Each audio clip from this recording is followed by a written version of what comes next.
Hey everybody, what's going on? It is your girl Sola, the legend, here with Mental Health Check in day number 9 on Mental Health Awareness Month, May 2023.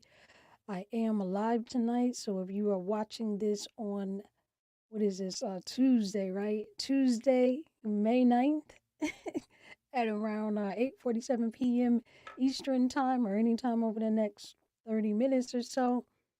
I am here. I can see your comments. So, just for the sake of those who haven't been following along, I just want to just give a recap of why I decided to do this. Hello to anybody who's joining. I am here if you want to leave a comment. I'm in StreamYard, so I can't see your name. So if you comment, please use your name. But I am here. If you're here on Tuesday night, May 9th, at around 8:40 something p.m. Eastern. I'm here. And I can see your comments. But just for the benefit of those who have not followed my journey up until this point or maybe missed some of the videos, to tell you why I decided to do this and what the objective is, what to expect from these videos. May is Mental Health Awareness Month, and I am an emotional health and suicide prevention advocate and also an entomocologist. I am a seven-time attempted suicide survivor. I also have diagnosed bipolar disorder, PTSD, and anxiety, which means, of course, I suffer from all of the elements and difficulties that go along with that. So, depression, mania, insomnia, panic attacks, all of the above. So, um, I wanted to use Mental Health Awareness Month as a time to, well, do just that, bring awareness to mental health. When I started daily check-ins, I really didn't know what to expect. My main objective was to really just be as transparent as possible because as public figures, as influencers, pastors, artists, creators, podcasters, even as parents, as mothers and fathers and teachers, politicians, leaders, leaders on your job, executive leaders, anybody that has any type of leadership role, and especially a public role, though, if you're a public figure and you have any kind of public role, there is so much pressure to be on point all the time. There's so much pressure to always be up to par, to always look okay, to always present our best selves. Because when we decide to go public, especially as an influencer, if you're somebody that regularly posts on social media, on any type of social platform, or you do any kind of regular speaking or presentations, the objective is that you want to present the best of all that you have to offer. Whatever you've learned, whatever you're teaching, whatever you want to share, you want to present the best of that. And so, when we go on social media or when we present ourselves to the public, when we preach on Sunday mornings, when we're dealing with our kids, whatever, we tend to present, what I like to call the highlight reel.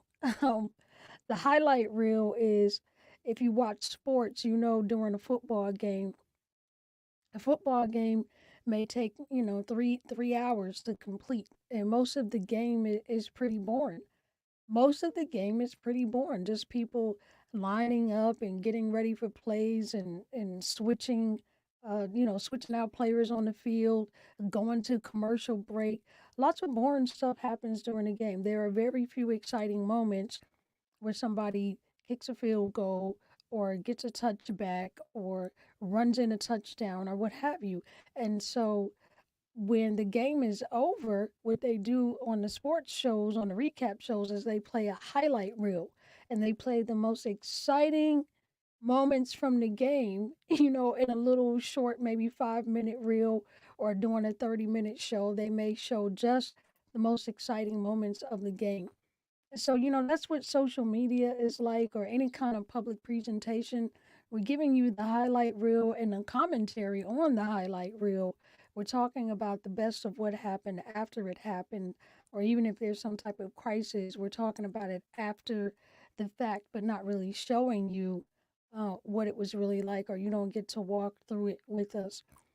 And so, what I really wanted to do more than anything with these videos was to just be really transparent about how I was feeling every day because it's such a roller coaster. My mood, excuse me, my mood and my energy can fluctuate so drastically and so violently from day to day, from month to month, from week to week, from day to day, sometimes from hour to hour, sometimes as drastically as from moment to moment. There can be a lot of shifting in my moods because of these different challenges that I have. And so when you see me on social media, you usually, but I've been transparent for a long time. I really kind of don't really fit the category of public figures that I just described, but that's been intentional. I've been intentionally transparent for a long time now, long before it was trendy. Okay. I was doing this long before it was trendy. Um, but that was just me interacting with my audience in a very transparent way because that's who I am, that's how I am, that's what I do. Um, it was never intentionally done to say, hey, I'm going to show you how I'm feeling today. So for Mental Health Awareness Month, I wanted to do this I wanted to push myself and challenge myself to come every single day and talk about how I was really feeling that day, whether it was angry, depressed, sad, up, down. I wanted to really talk about the reality of walking through life, walking through the stresses of life, walking through trauma recovery, dealing with mood disorders, dealing with anxiety. I really wanted to show you my real journey, whether I got on here and cried or was angry, frustrated. I think the second night I came on, I could barely talk. I was having what I call an episode. I was in a depressive episode in that moment and having extreme anxiety. And my brain is really mushy when I get like that. So it was hard for me to even form thoughts and sentences that night, but I came on anyway. And that's what this was all about. That's what these daily check ins are all about. My objective was to just show you the real, raw vulnerability, transparency and realness of what it's like living with mood disorders, living with PTSD, what my trauma recovery process is like. So that's why I'm here for those of you who are seeing one of these videos for the first time. So I try to go live every night around 8:30 p.m. Um, I've been pretty consistent with that. I was a little late tonight because I was playing around with my equipment. I don't know if you can hear that. I just did an applause. Can you hear it? I don't know if you can hear it. I'll have to check back. But I was playing around with my equipment, just trying to get some better audio and video going on. But even in that, I had to show myself grace because one of the reasons that I'm not more consistent with podcasting or with using my talk platforms is because of anxiety. The stress over being on time, the stress over how I look, does my face look good today? Is my hair the way I need it to be? Is my space clean? What is my background going to look like? Getting really obsessive about whether or not I'm presenting the professional polished podcast that I want to present. And a lot of times that becomes more important than the information. And so these videos have been so raw. I've jumped on here looking crazy, hair not done, no makeup on, wrinkled t-shirts. I mean, just whatever. I've just been in the rawest, most honest, vulnerable, and transparent state I could be in every single night to make sure that I'm being real as possible. So, today, having said all of that, let's talk about today. At the beginning of May or at the end of last year, I decided that I was gonna, last month, I'm sorry, not last year. At the end of last year, I decided that I was gonna start some new therapy, which is trauma specific therapy. It's called EMDR. You can look that up. I don't feel like getting into that right now, but it's trauma specific therapy. And I decided to do that because, as I have said, my healing had plateaued. I have gotten a lot better, but it got to the point where it wasn't getting any better. And I knew that I still needed a lot of work and growth and healing. So it was not time for me to stop. I needed to keep going, and I decided to start this new therapy. It just so happened to coincide with Mental Health Awareness Month. That wasn't intentional, it just turned out that way. But it was a real divine alignment because when decided to start doing the daily mental health check ins, it was right at the beginning of my trauma recovery journey as well. I've done lots of therapy in the past, but I've never done trauma specific therapy. So this time I wanted to focus specifically on the PTSD and the anxiety and the trauma and all of that. Um, so that's what I've been doing. And so because I started that right around the same time that I started these daily mental health check-ins, it's been crazy. Like you guys are really seeing me at like doing a really erratic time, really erratic. My mood swings they're very drastic right now. So I wanted to talk about today because today I had a panic attack. And I want to talk about what a panic attack is, what it feels like, separate that from some other things that you guys may not understand, and just talk about it from my own personal experience, why I even have them. And, they're triggered by the PTSD. I have panic attacks triggered by the PTSD. And I wanted to let you know what that looks like because it's so debilitating. So a panic attack looks like, a panic attack trigger. So let's talk about what panic is. Just to give you a basic point of reference for those of you who may not have ever suffered from a panic attack. Basic point of reference. That feeling that you get when you're laying in your bed and you think you hear somebody in the house. That feeling that you get if you've ever been chased by a dog, the feeling that you get if you've ever been in a car accident, the feeling that you get um, um, if you've ever been in a fire, any type of immediate threat to your very life where you feel like you are in imminent life threatening danger. If you have ever been in a situation where you're in immediate, imminent, life threatening danger, you or someone you love. Maybe I remember having an experience of watching my child fall down the stairs in a walker. Panic. I was a new mom at the time. I was 19 and he was in his walker. And I ran downstairs. I opened the door, wasn't paying attention. And he tumbled down the stairs in a walker. The panic that I felt watching him tumble down those stairs, not knowing if he was going to live. So when you think of panic, as I'm about to describe what a panic attack is like for you, I want you to think about the feeling that you've had. I want you to imagine a moment in your life, if you've ever experienced this, where you or someone you love was in immediate, imminent, life threatening danger, where you literally did not know if you were going to live through that moment.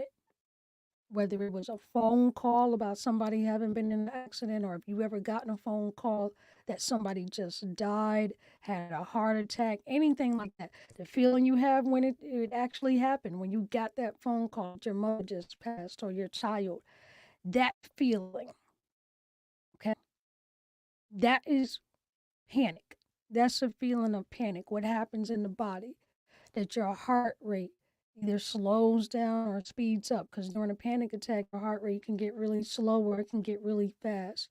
Your body trembles and shakes. You have shortness of breath. You can barely, it may feel like you can barely breathe. You get weak at your knees. Your knees may feel like they're giving out on you, right? Your stomach all of a sudden feels like it just sinks in, like you just swallowed a bowling ball, and all of a sudden your stomach feels so heavy. Um, that feeling, or that taste that you get in your mouth, like you just put pennies in your mouth or something, and your mouth gets all hot. You can feel your blood pressure rise. You feel the heat of blood rushing into your head. Your hands get hot and red. Panic. I want you to think about any panic moment that you've had and what happened in your body during that panic. That is what a panic attack feels like. Now, we can have a panic attack in response to an imminent threat, like I just described, whether it was, a fire, a car accident, or whatever. We can have a panic attack in response to an imminent threat. That's normal. If you're having a panic attack in response to some imminent threat, because you're actually responding to something that's happening, your brain immediately, your instinctive brain, your visceral brain, brain where muscle memory is stored, that brain that acts without you having to think.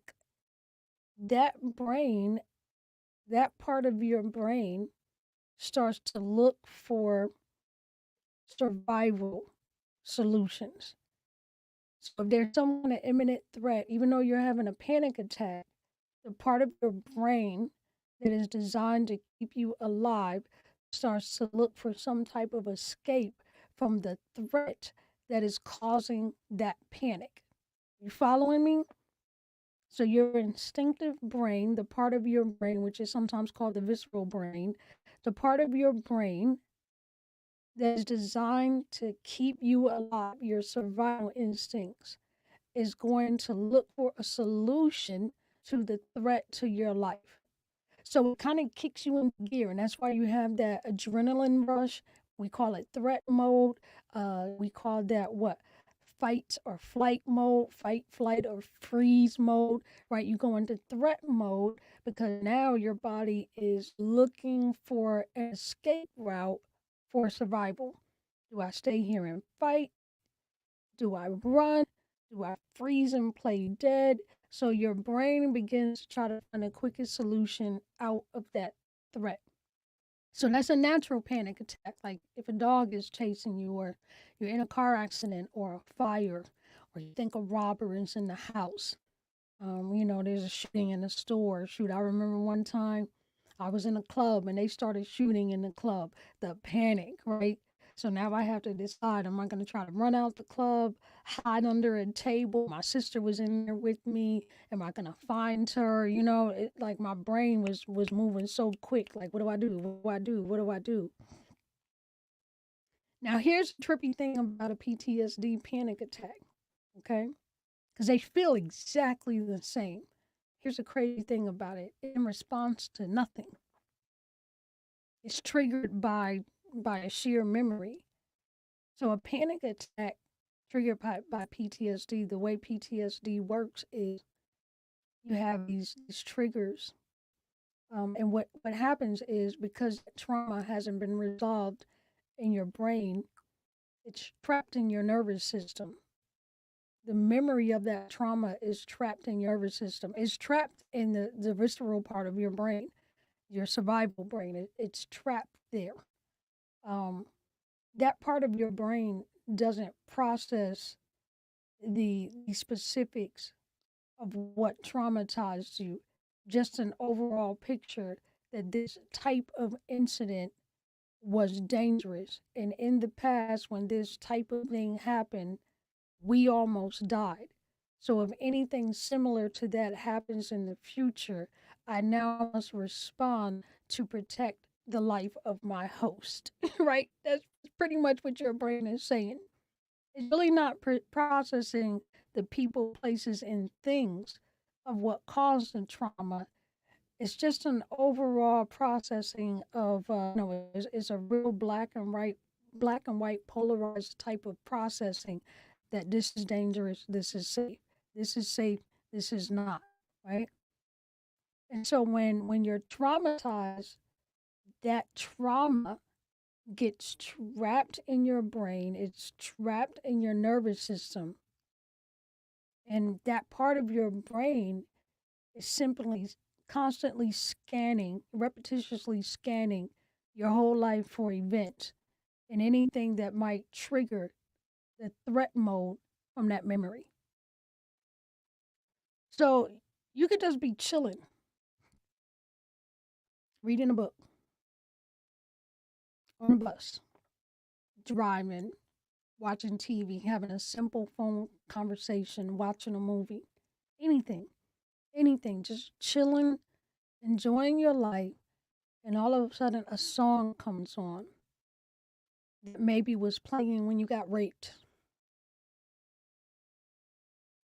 That song might have been on the radio as you were getting in the car accident or playing in the background when you were being domestically abused. You don't even remember, but the sound of that song and your survival brain remembers that that sound played when you almost died. And all of a sudden, you're triggered. Somebody could say a word on TV. It could be a set of words, a tone in somebody's voice. Um, it could be a picture that's attached to a childhood traumatic event, a color, anything that is lodged in the nervous system, the trauma center of your brain that reminds you of this trauma. Things that you don't even recognize, things that you don't know will trigger you, but is trapped in that part of your brain that is designed to protect you. And then you're triggered suddenly, and you start to panic. Now your body starts to panic. So everything that happens when you go into a warranted, valid panic attack because there is an actual immediate threat to your life is triggered by a memory of something that is not even there. Now, let me tell you what's really wild about that. The worst part about that. If there's an actual threat, your brain is trying to figure out how to protect you from that actual threat. If there's a gunman or a fire or a car accident, right? You're having a panic attack over a memory. There is nothing from your brain to protect you from. It's a memory. And so, where are you going? What's your next move? Because you're just remembering something. And sometimes a memory is not even conscious, it can be completely subconscious. You may not even remember on a conscious level why you're triggered. You don't even know what's triggering you or why you're triggered. So now you're having a full blown panic attack and you may not even know why. That's what PTSD looks like. Just freaking out, having a full blown panic attack as if there is an immediate threat to your life right now over a memory, which sometimes can be completely subconscious. You might not even remember the memory. The trauma center in your brain remembers it, but you might not remember it. So that was my day. That happened to me today. Um, I had my first MDR session yesterday, and the therapist did tell me it's really intense. She said it would be very triggering and that for the first couple of weeks, I might be really messed up. She did tell me that. So I was prepared to have some possibly rough days. I really didn't know what was going to happen, but I prepared for the worst. And so I made sure I didn't have anything to do today. I had set aside yesterday and today nothing on the schedule to make sure that if that was the case, I would be able to cope with it. Um, and sure enough, as after my session was early in the morning yesterday, like around 11, well, late morning, 11. And as the day went on, I got heavier and heavier. And I was a little bit heavier this morning. And then by early afternoon, it just hit me. I just got really sad. felt like I was going to start crying, and I had no idea why. There was nothing in particular I was sad about. I just felt like I was going to cry. And then I started talking and remembering something, and then I just started crying. I just started crying, and and the crying got bad, and then it just took over me. Heart was pounding. Everything that happens during panic just started happening in my body for no reason. Nothing's going on. There's nothing for me to run from. Just in a complete panic. That was that happened to me today.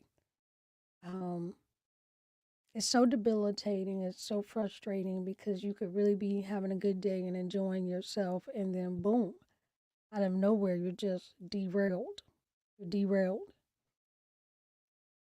So that's what a panic attack is like for anybody who doesn't know. I'm sure those of you who have had them know what I'm talking about.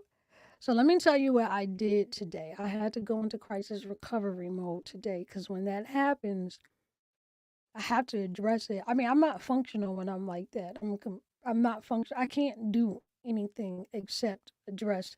Like again, if you think of a panic attack as a response to an immediate threat to your life, if there were a gunman in your house right now, would you be concerned about anything else? If your house was on fire, would you be concerned about anything else? Okay. No. The threat to your life will be the only thing on your mind. So whatever you were doing, cooking, cleaning, working on something, everything else is canceled, right? Am I right? So that's what a panic attack is like. Like you feel like there's some immediate threat to your life, even though there isn't. So it's completely debilitating. You can't think about anything else once it happens because something in your brain is telling you there's an immediate threat to your life. And so you have to get out of this immediate danger, even though there is no danger. The only danger is that your brain has convinced you that there's danger. So the stress in and of itself is the only real threat. you know? And so it's not funny, but I'm just laughing because sometimes it's just the best response. And so I had to go into crisis recovery mode because when that happens, I can't do anything else. So the last thing I want to say tonight, let's see, how long have I been on? Okay, we not doing too bad. I don't want these shows to be any more than 30 minutes. But the last thing I want to say tonight is the importance of building a support system around you and how to do that. I was so blessed today because I don't get as bad as I was today often. No, I do have anxiety attacks, but panic attacks are the most extreme, and I very, very seldom have panic attacks. I was actually surprised I had one today because I haven't had one in a while. Maybe I had it in honor of Mental Health Awareness Month, so I have something to report to you guys today, something new. I don't know. It was weird because I don't have them often, but when that happened, it's real critical, and I don't like to be by myself because I can get really kind of loopy and a little bit start to feel a little psycho when I'm like that. My son was the only one home, my producer's son, Bright Boy, the one that I made the song with. And so when I knew it was getting really bad, I was trying to get it under control with some breathing and tapping, and no, it was just too bad. I was going down quick. And so I was like, okay, I need somebody to tap in. I need somebody to tap in. So I called my son. I thought I heard him downstairs, and it turned out he was having a session with somebody. He's a producer, and somebody was here. And I was like, oh man, I can't bother him. So I was like, I don't know what I'm gonna do. I gotta do something. So I thought maybe I'd go out for a drive, but it's kind of dangerous to drive when I'm like that because I'm really mentally foggy. It it's like being on drugs. I mean, it's distracted driving for sure. I'm not clear, so everything sounds car horns sound different. traffic lights look different, the street looks different. Your brain is really not processing things the same when you're like that. And I don't like driving when I'm like that. It's really not safe. But I knew that I couldn't just be in the house. So I was trying to figure out what I was gonna do. And right then my son's client left, and it was like he could feel me because he stays downstairs in the basement, and it's a three-story house, so my room is upstairs. And he comes upstairs to ask me if I needed anything. And I was just walking back and forth in the hallway, like trying to keep myself stable, just pacing. And I turned and I looked at him. He was like, "You look tired." He's like, "Wait, are you okay?" And I mean, I just started crying, and I was like, "Can I get a hug, please?" And he came and hugged me. And then, this is my son that attempted suicide, so he understands the panic attacks and anxiety. But he came and hugged me, and then we were laughing because he's 6'6", so it's so awkward trying to hug him. So that kind of got us giggling a little bit because we're both silly.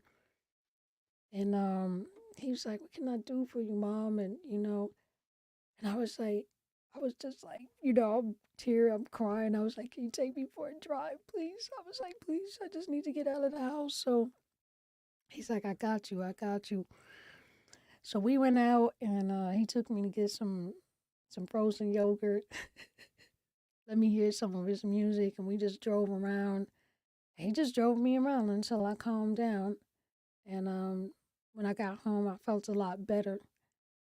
Now, I want to say something about that. It was a beautiful moment for me when I was calm and I was able to reflect on it. I was really grateful that I have trained my family to be a support system for me. My kids know when I'm not okay. They know because I've taught them to know. I've taught them what to look for in my room.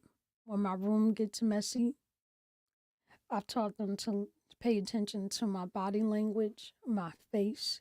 They know when I'm not okay, but they know that because of my transparency, my humility, my vulnerability, and my willingness to ask them for help. I've been training my kids over the last 2 years. This is when mom's upset. I told them, "Look, I have bipolar disorder. I suffer from anxiety. This is what's going on with me. If you see me like this, I might need help." I've told them what to do. Come check on me, bring me food, get me out of the house. Sometimes I just need a hug. And so, over the course of the last couple of years, they know what to look for and how to look out for me and how to look out for each other. I've taught them all this about each other. If I see one of my children suffering, I'll point it out to them. Like, "Have you looked at your brother? You see how he's been acting lately? He needs some extra love. Let's go hang out with him. Let's have family dinner today. Why don't we go out today? Give him a hug, ask him if he's okay. Have you checked on your sister? She's been acting a little weird today. I saw her sitting in a car a long time today. I don't think she's okay. It's the third day that she did that." So I've trained my family to pay attention to what's going on around them in this family. Because the people in your household are going to be your first line of defense. The people that live with you and whoever you live with, you are their first line of defense. They are my first line of defense. If they're not looking out for me and they live for me, who is? If I'm not looking out for them and I live with them, who is? And so, if you're suffering from suicidal depression or a mood disorder or PTSD or anxiety, if you want a support system, you have to be a part of that. You have to be a part of creating a support system for yourself. You have to have some friends that you can call that are going to know what to say to you when you call. They don't know. But if they love you and they're willing to be that for you, they'll learn. I had to tell my friends. I have some a couple. Not there's not many, but there are two friends that I can call when I'm like this. And I couple of times, when I first started to humble myself and realize I needed help in these situations, they didn't really know what to say to me. So I had to train them. I would call and they would say things that would make it worse. So when I was feeling better, I would say, "Hey, when I called you, you remember when I called you last week crying and you said boom, boom, boom? I really appreciate you being available. Um, when I'm like that, what really helps is if you say this to me, if you do this, if you do that." So if you're going to have a support system around you, you have to be self-aware enough to know what your triggers are, to know what coping mechanisms work for you, and share that with them. You can't just assume that people are going to know that. And then you have to be patient with them because it took a long time for you to figure that out about yourself, right? So if it took that long for you to figure it out about yourself, it's going to take them some time to actually get in line with and be trained to execute those coping mechanisms with you. But that's up to you. It's up to you to build a support system around you and one that really works and one that's effective. You have to be committed to that and you have to be patient with that process. And so today really blessed me because today was me being able to reap the fruit of what I've sown into my children, building a support system around me. They are the ones who live with me. And, they're my kids. And so I make sure that I don't burden my kids. They'll never see me like this unless I really, really need them. If I really need them, I'm going to let myself get that help. But I don't want to be a burden on them. So I do as much, or my friends. I'm not calling my friends every day, crying, needing my kids to rescue me every day. It used to be like that. And I was like, man, this is nobody wants to, I'm a burden on people like this. I got to get it together. I need to heal. It used to be like that, but it can't be like that anymore. And it's not because I've gone through the steps to get myself this strong. So don't overuse people. They're going through their own stuff too. Don't be a burden on people. But when you need help, get it. And make sure you train the people that are going to be around you to know how to help you when you need it. So that is, what I wanted to say for today. Yes, today was tough. Um, and I look better than I feel. That's another coping mechanism of mine. I had to pull out all the big guns today. One of the things that I do that really helps when I'm feeling like that is to actually get made up, get look cute. I didn't go anywhere today. I just put some makeup on and a nice shirt and everything because seeing myself that way helps to remind me of who I am and that whatever threat I perceive in my brain is not actual. Because if I was really in life threatening danger, I wouldn't be looking like this, right? I wouldn't have time to put makeup on and get dressed. So it's one of the ways that I pull my brain out of threat mode to actually get dressed and look nice. Like, hey, you're okay. You're not in danger. Look at you. You're getting dressed, you're putting makeup on, you're fine. So it's actually one of the things that I do to trigger my brain or untrigger it. It's already triggered. Getting dressed and getting made up is one of the things that I do to untrigger my brain. It works for me. It's one of the things that works for me. You have to figure out what works for you. This is one of the things that works for me. When I see myself looking better, it helps me feel better. But the most important thing that I've done is to build a strong support system around me. And my children are the people who live with me, and so they are the ones who know what to do when I'm like this on those rare occasions when I really need them. And my son came through for me today. He felt me, even him coming upstairs to check on me. He just felt me. Like that's not something he does all the time. He just felt it today. And as soon as he looked at me, he knew. So yeah, I'm really grateful. I have some amazing wonderful kids. But I guess I could pat myself on the back for that because I'm part of why they're like that. So, and their dad too, their dad. But the mental health awareness, that's all me. That's all me, baby. I'm gonna take all the credit for that. That showing up didn't come from him, but he did teach them to be prayer warriors for sure, and to be kind and compassionate. But anyway, guys, that's it. This was longer than I thought. I just needed to talk today because wow, this panic attack was just like so crazy today. So I just wanted to take my time and talk through this. And these videos are about me being vulnerable and transparent every day. So I never know what I'm going to say when I get here. It just is what it is. Whenever I'm on here, it is what it is. So for those of you who watch, thank you for listening. Please share this video. Come back again tomorrow night. I'll be back. I'm about to sign off. So if you're here and you have some questions and you want to say anything, you got a couple of minutes because I'm about to sign off. But guys, please check out my new website, my nonprofit website, I refuse to miss out.com. I would really appreciate, I need 10 people right now to be $5 monthly subscribers. I need 10 of you that have been benefiting from these daily health check-ins, daily mental health check-ins that I'm going to continue to do. If you can go to our refusetomissout.com and click on that donate button and become a monthly subscriber for just $5. I need that specifically because I had to upgrade my software, um, my subscription for these videos. The video quality just sucked. It was really bad. And if I'm going to do this every day, I want the videos to be of higher quality. So I had to upgrade that. And that's a $50 a month cost now.